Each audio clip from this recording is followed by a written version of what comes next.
ప్రభువుకు మహిమ కలుగును గాక. ప్రియులైన దేవుని కృపను బట్టి ఈ 2024వ సంవత్సరం 8వ నెలలో చివరి ప్రభుత్వంలో కూడుకున్నాం.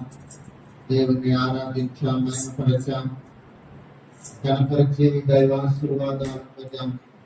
10 నిమిషాలు దేవుని వాక్యాలను పరిశీలన చేద్దాం. మన జీవితాల కొరకు దేవుడు మాట్లాడే ప్రతి మాటలో మన భవిష్యత్తు ఉంటుందన్న విషయాన్ని మనం గుర్తిద్దాం.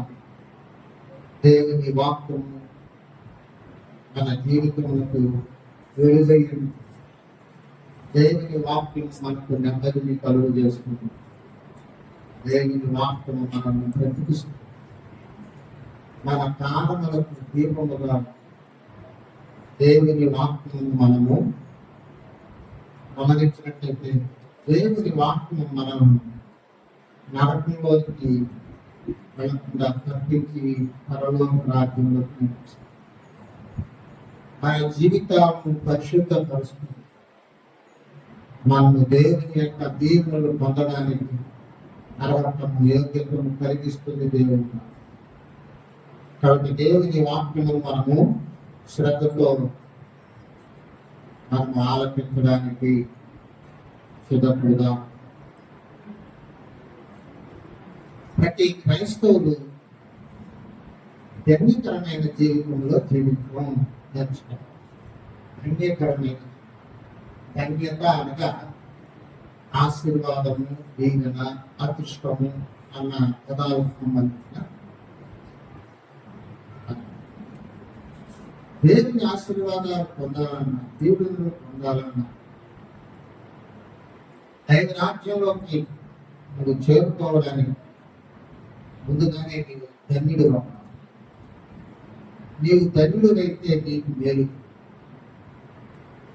ప్రభు చెప్పాడు, నీవు ధన్యుడు, నీకు మేలు. ధన్యత అనేది ప్రతి క్రైస్తవుడు సంపాదించుకోవడం. ఇది కేవలం దేవుని దగ్గర మాత్రమే వాక్యానుసారమైన రీతిలో మనకు అనుగ్రహించారు. అందుచేత విశ్వాసుడు ధన్యకరమైన జీవితం కలిగి ఏదో వచ్చాము 10 నిమిషాలు దేవుని సన్నిధిలో గడిపి మనకు మనమే తృప్తి చెందుతుంది వెళ్ళడం కాదు. ఒక వ్యక్తి చెడు అలవాటులో కూడా తృప్తి చెందుతూ చెడు పని చేయడం అనుగ్రహించి సాధించినాము అని తృప్తి కలిగింది.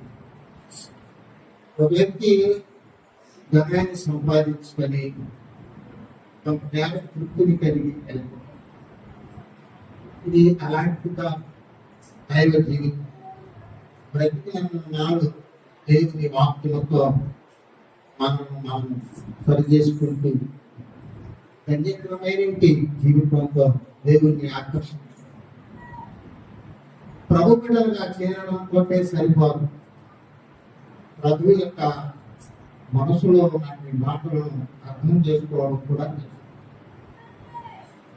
ప్రభువుని గురించి తెలుసుకోవడం మనకు చాలా సులువు. కానీ ప్రభువులో జీవించడం అనేది కొంతమందికి కష్టపరంగా. ప్రభు అన్నారు, విరుగు మార్గంలో ప్రవేశించడానికి చూడండి. విరుగు మార్గంలో వెళ్ళడానికి చాలా మంది ప్రయత్నిస్తారు, కానీ అది వారి వల్ల కాదు.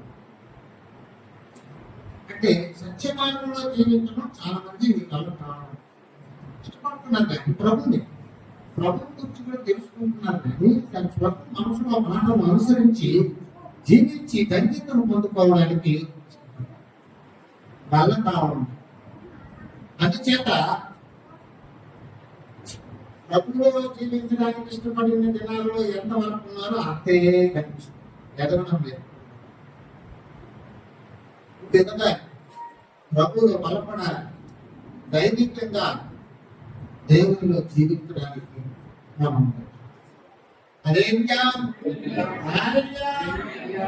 ఈ 84వ కీర్తనము కోరహు కుమారుడు దీనిని రక్షించాం. వారు దేవుని యొక్క నామమును బట్టి ధన్యకరమైన జీవితానికి అవసరమైన గుణగణాలను గురించి ప్రస్తావించి తెలియవచ్చు. ఒక క్రైస్తవుడు ధన్యుడవ్వాలి, ఒక క్రైస్తవుడు ధన్యకరమైన జీవితంలో జీవించాలి.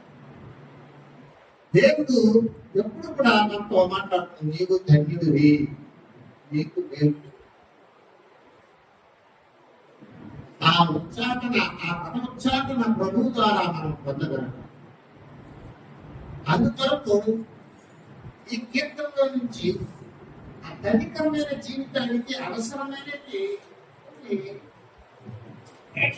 విషయాలను మనం పరిశీలన చేసి నేర్చుకున్నాం. అందుకు ఈ భూమి మీద నీవు ధన్యకరమైన జీవితాన్ని బ్రతకాలి. ఏ మార్గంలో వెళితే నువ్వు ధన్యుడు అవుతావు, ధన్యురాలు అవుతావు.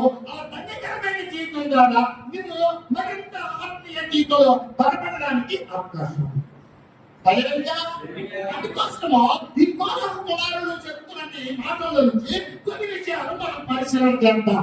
చూడండి, చదువుతున్నాం పిల్లల దేవుని వాక్యమును మనం గమనిద్దాం. 3వ వచనం 4వ వచనం చదువుతాం. యెహోవా నా రాజా, నా దేవా, కనికరం ధన్యులు. హల్లెలూయా, హల్లెలూయా. ఆయన తెలియపరుస్తాడు. ఈ పూర్వ కుమార కీర్తన ద్వారా మనకు తెలియపరుస్తుంది మాట ఏంటంటే, దేవునికి సమీపముగా ఉండేవాళ్ళు ధన్యులు. దేవుని దగ్గర జీవితం జీవించేవాడు. ఎక్కడో చెట్ల మీద, ఎక్కడో అడవుల్లో, ఎక్కడో తోటల్లో నివసించవలసింది పిట్టలు, వానకోకిళ్ళు, చెరువుల్లో ఉండవలసింది, ఎక్కడో పక్షులు నివాసం చేయవలసిన చోట్ల ఉండవలసినవన్నీ కూడా ఏం చేస్తున్నాయంటే అవి వచ్చి దేవుని మందిరంలో దేవుని దగ్గర సావాసం చేసి ధన్యతను అవి చూశాడంట. ఆయన ఏమంటున్నాడంటే వాటికి గుర్తి స్థలము దొరికింది. అవి ఎంత దగ్గర సావాసం చేస్తున్నాయి, సమీపముగా ఉండే జీవితము. దేవునికి దగ్గర సహవాసం చేస్తున్నామా? దేవునికి సమీపస్తులుగా ఉండడానికి ఇష్టపడుతున్నామా? దేవునికి సమీపస్తులుగా ఉండాలి. ఇదిగో ఆయన అంటున్నాడు, నీ మందిర మధ్య నివసించిన వారు ధన్యులు, వారు నిత్యము నిన్ను స్తుతించారు. నిత్యము దేవుని స్తుతించే అనుభవము దేవుని దగ్గర సహవాసంలో ఉంటుంది. దేవునికి దూరమైపోయి లోకంలో తిరిగి కాకుల్లాగా తిరిగి దేవుని దగ్గర తమ కుటుంబానికి వచ్చే ధన్యతలో పోగొట్టుకునే బుద్ధిహీనులు లోకంలో చాలా మంది ఉన్నారు. ఎంత చెప్పినా, ఎంత బోధించినా వాళ్ళ బుర్రకి ఎక్కదు. ఎందుకంటే వాళ్ళు పాపయుక్తమైన జీవితంలోనే ఇంకా మునిగుంటారు. వయసులో అయిపోతుంటుంది, కొంతమంది చనిపోతుంటారు. యేసయ్య చెప్పాడు, ఎవరంటే మీరు మీ పాపంలోనే ఉంది, మీరు చచ్చిపోతారు. దాని పాపం వచ్చి నాలుగుతో పట్టుకుంది. పరిశీలి శాస్త్రుడు చదువు ఉన్న వాస్తవాన్ని చెప్పినప్పుడు దాని గురించి చింతించుకోలేని వాళ్ళు, దాన్ని అర్థం చేసుకోలేని వాళ్ళు ఏం చేస్తారంటే సేవకుల మీద కూడా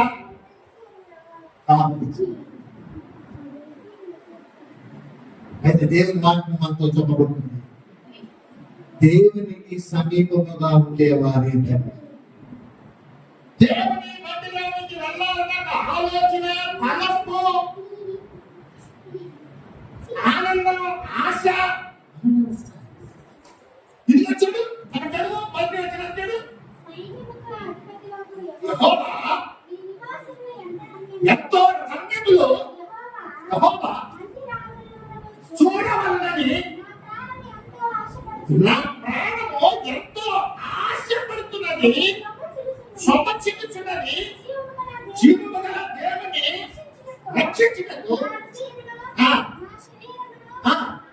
ఆనందముతో కేకలు వేస్తుంది. దేవుని మందిరానికి వెళ్ళాలన్న ఆశ. పాస్టర్ గారు వచ్చి మళ్ళీ మీకు గుర్తు చేయాలి. దేవుని మందిరానికి ఎన్ని సంవత్సరాలైనా నువ్వు ప్రభువులో బాప్తిసం తీసుకొని, ఎన్ని సంవత్సరాలు చర్చికి వెళ్తావు, సాగుతులు నిన్ను అప్పుడప్పుడు ముళ్ళుకాడ పెట్టి గుచ్చుతూ ఉండాలి. దేవుని మందిరానికి పోవడానికి కూడా మనతో వచ్చి మనం చెప్పాలి. అంటే ఎంత దేవస్థితిలో ఉంది.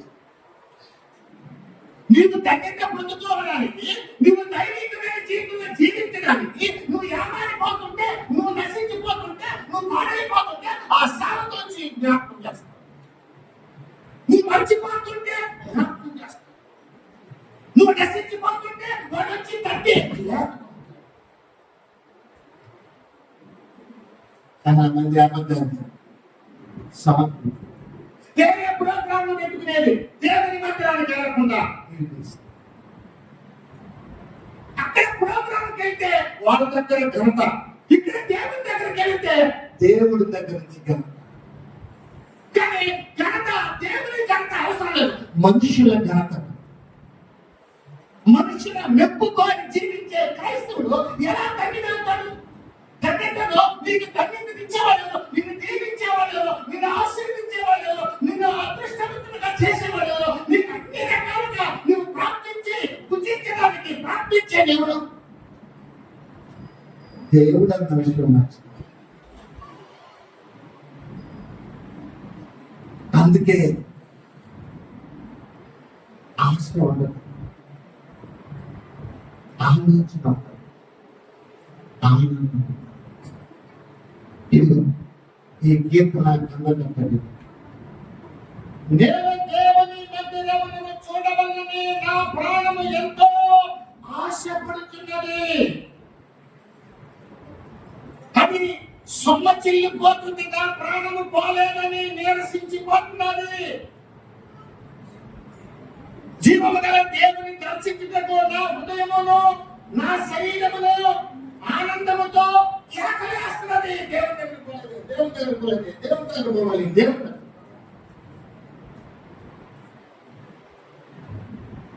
ప్రార్థన చేసే వాళ్ళతో ఫ్రెండ్షిప్ ఉంటే కదా, పైసలు ఇచ్చే వాళ్ళతో ఫ్రెండ్షిప్ పెట్టుకున్నాము.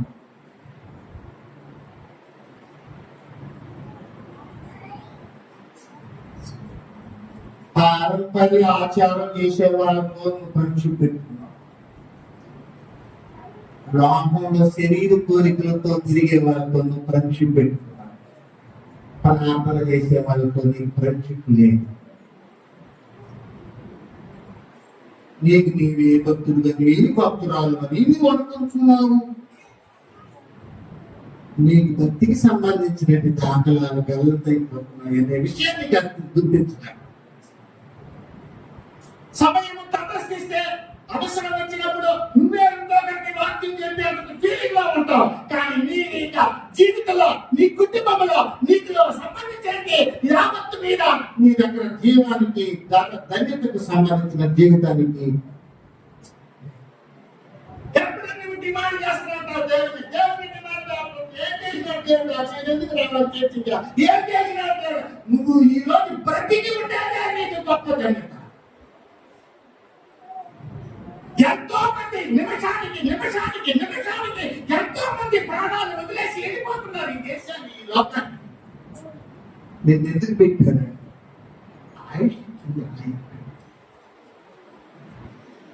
నువ్వు బ్రతకాలి. ఆయన గురించినటువంటి స్వార్థ ప్రచురం చేయడానికి నువ్వు ఏర్పరచబడిన మనిషి.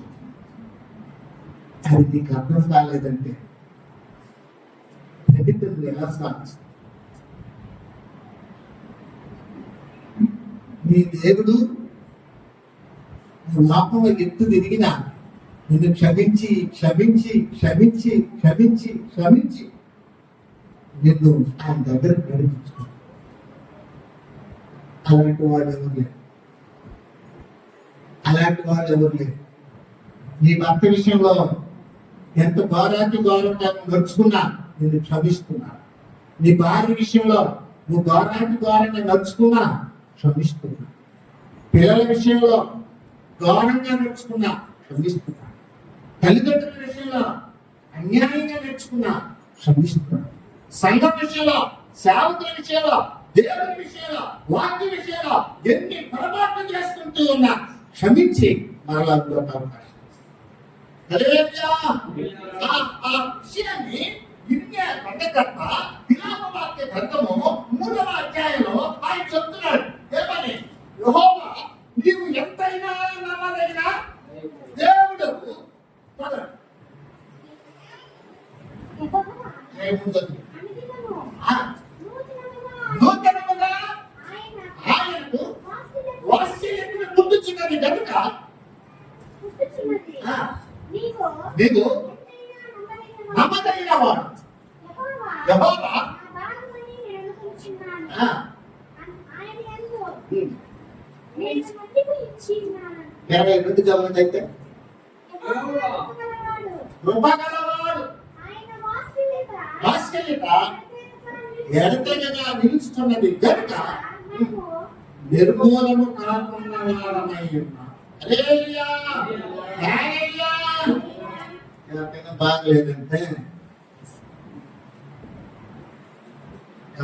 బాగలేదంటే చూడండి, విచిత్రాలు ఎట్లుంటాయి మన దగ్గర ఉన్న విచిత్రాలు. ఎవరితోనో బాగలేదనుకోండి, వాళ్ళు మన ప్రత్యేకంగా వాళ్ళు ప్రార్థన చేసి ప్రత్యేకంగా దేవుడు మాట్లాడండి. మనకు బాగున్నా కూడా మనల్ని కాపాడుతున్నాడు అనే విషయం బాగలేని వాళ్ళు కాపాడుతున్నాడు, అది ఆయన దేవుడు అనుకుంటే మనం బాగున్నా కూడా అనుదినము మనల్ని కాపాడుతూనే ఉన్నాడు. ఎట్లా కాపాడుతున్నాడు? ఇశ్రాయేలీయులను కాపాడువాడు కునుకుడు నిద్రపోడు. ఆయన వాళ్ళ రాకపోకడలో కాపాడుతున్నాడు, వాళ్ళ యొక్క జీవితాన్ని నిత్యము కాపాడుతున్నాడు. అది 121వ కీర్తనలో ప్రభు చెప్పు. విశ్వాసపాత్రులుగా బ్రతకడం తెలియదు, కొంతమందికి విశ్వాసపాత్రులుగా బ్రతకడం కూడా తెలియదు. మళ్ళా యేసయ్యను కోసుకుంటారు, మళ్ళా యేసయ్యను సిలువకు అప్పగిస్తున్నారు, మళ్ళా యేసయ్యను ఉరివేస్తున్నారు, మళ్ళా యేసయ్యను కాళ్ళతో తగ్గుతున్నారు. ఎవ్రీ పత్రికలో ఆయన చెబుతూ ఉన్నాడు. మరి 6వ అధ్యాయం 6వ వచనంలోను, 10వ అధ్యాయం 26 నుండి 29వ వచనంలోను ఆ మాటను స్పష్టంగా మనం చూడవచ్చు. అందుచేత దేవునికి సమీపస్తులుగా ఉండేవాళ్ళు ధన్యులు. నీవు దేవునికి దగ్గరగా ఉండాలి. దేవుని మందిరానికి వెళ్ళడానికి నీకు ఆశ ఉండాలి, నీకు ఆనందం ఉండాలి, నీకు ఆపేక్ష ఉండాలి, నీవు పరుగులు తీయాలి.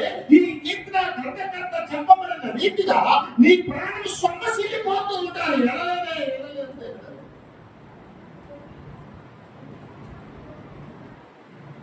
12 మంది మొదటి మీరు ఆదికాండం 49వ అధ్యాయంలో మీరు చూస్తే యాకోబు 12 మందిని పిలిచి 12 మందిని ఆశీర్వదిస్తున్నాడు. 12 మందిని 12 మంది ఆశీర్వాదం పొందాల్సిందే. నీ ఇంట్లో ఎంతమంది ఉంటే అంతమంది దీవెన పొందాల్సిందే. ఒకడు దీవెనకు దూరంగా, ఒకడు పాపానికి దగ్గరగా ఉంటే నీ కుటుంబం దగ్గరగా ఎలా ఉంటుంది, ఎలా ఆశీర్వదించు?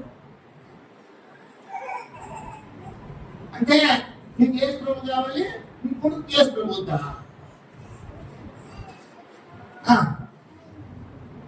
నీకు యేసు ప్రభు కావాలి, మీ నాయనకి యేసు ప్రభు వద్దా? ఎక్కబోద్దా? మీ నాయనతో నీ పిల్లలు పోతా? ఇంట్లో కుటుంబ సభ్యులు వద్దా యేసు ప్రభు?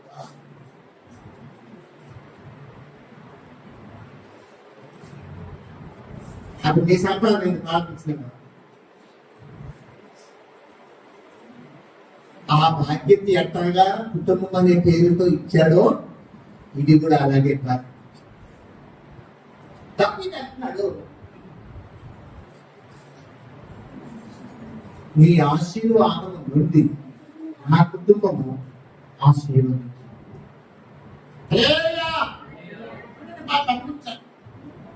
అందుచేత మనకు ధన్యకరమైన జీవితంలోకి మన కుటుంబం రావాలంటే మనము దేవుని మందిరంలో దగ్గర సావాసం